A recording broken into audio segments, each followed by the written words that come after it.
Mes chers apprenants, bonjour. J'espère que vous êtes bien motivés aujourd'hui. Bienvenue dans une nouvelle vidéo sur ma chaîne Le français avec Amal. Aujourd'hui, on a une nouvelle leçon d'orthographe. Identifier les mots invariables. Alors, les mots invariables ont une forme fixe. Ils ne connaissent en général aucune variation. Ça veut dire aucun changement, ni en nombre, ni en genre, ni en personne, ni en temps, ni en mode. Ce sont des mots qui ne changent jamais d'orthographe. Il en existe plusieurs catégories. Voici les principaux mots invariables. On a tout d'abord les adverbes. Les adverbes complètent ou modifient le sens d'un verbe, d'un adjectif ou bien d'un autre adverbe. Prenons par exemple, nous avons bien travaillé ce matin.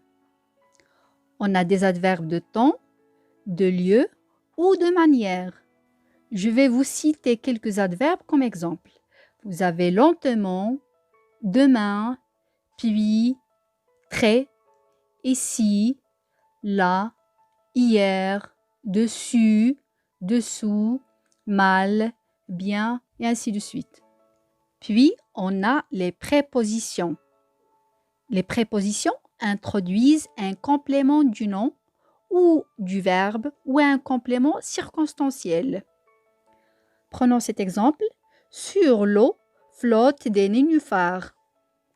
À, de, par, on, par, sur, dans, sont, sur, sous sont des prépositions. Passons aux conjonctions de coordination. Les conjonctions de coordination sont des mots invariables qui servent à relier deux propositions indépendantes. Les conjonctions mais, ou, et, ni servent aussi à relier des mots ayant la même fonction. Ça veut dire un sujet ou bien un complément d'objet direct. Comme vous avez dans cet exemple, le chant triste et mélodieux du violon s'éleva. Les conjonctions de coordination sont or, mais, ou, et, donc, ni, car.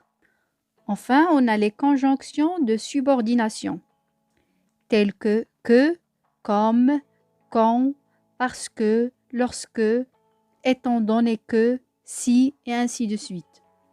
Les conjonctions de subordination introduisent une proposition subordonnée. Prenons par exemple, comme le temps est favorable, nous décidons d'aller au bord du fleuve. Quand on arriva dans la forêt, l'orage éclata. Ali n'ira pas à la piscine parce qu'il est enrhumé.